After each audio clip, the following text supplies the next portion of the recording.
Hey there friends, on today's video we are going to be setting up an iPad for the first time. Let's walk through the process.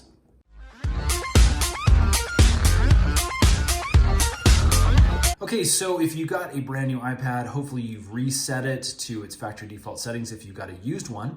You're going to come to this hello screen or the welcome screen, and basically we are going to walk through the setup process to get you up and running on your new iPad.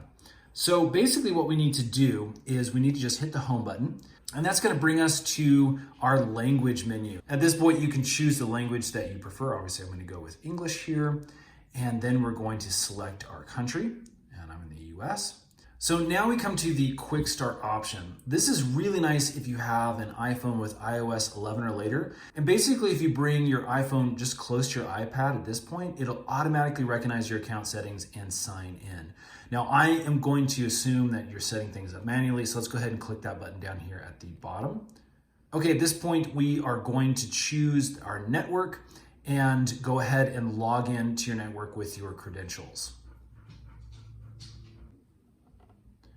Okay, once you're connected to your network, you're gonna see your little Wi-Fi symbol light up.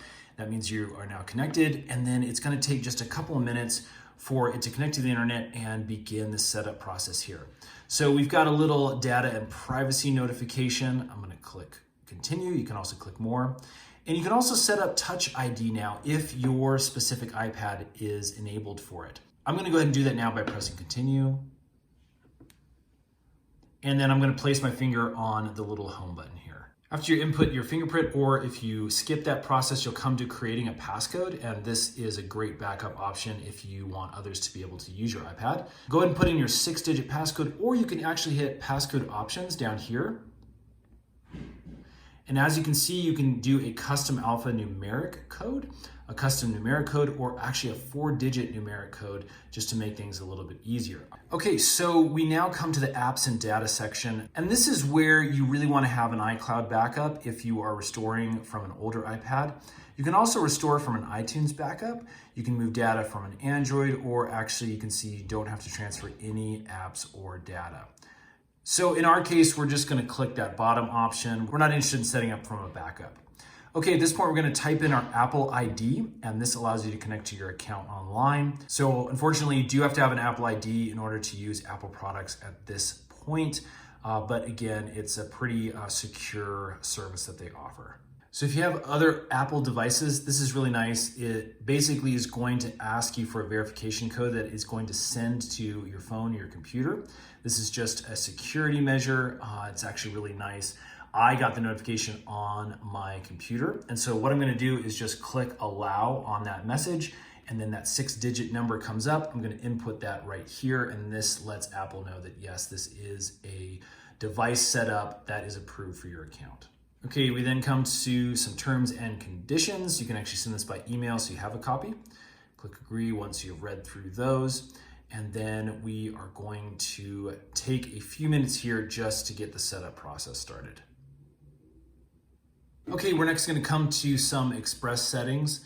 Basically, this is just going to allow Siri to send you information, allow maps and other apps to track your location, and also send information to Apple to help improve their products. If you are okay with these settings, go ahead and click continue.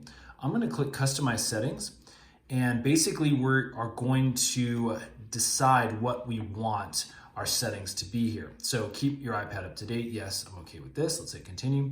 Location services. Yes, I'm okay with the location services for the default.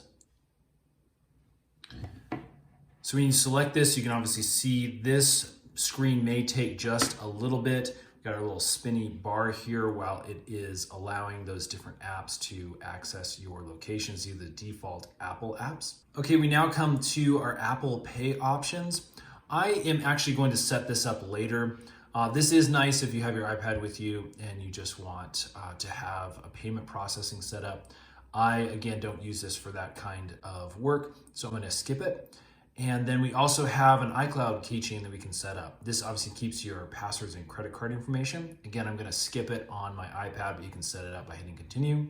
You can have Siri enabled. I actually do like having this voice control. It's pretty nice. So I'm going to click the continue button. You You can also have screen time, which logs all of your app usage and those kind of things. Again, it's kind of nice to see what is stealing your time.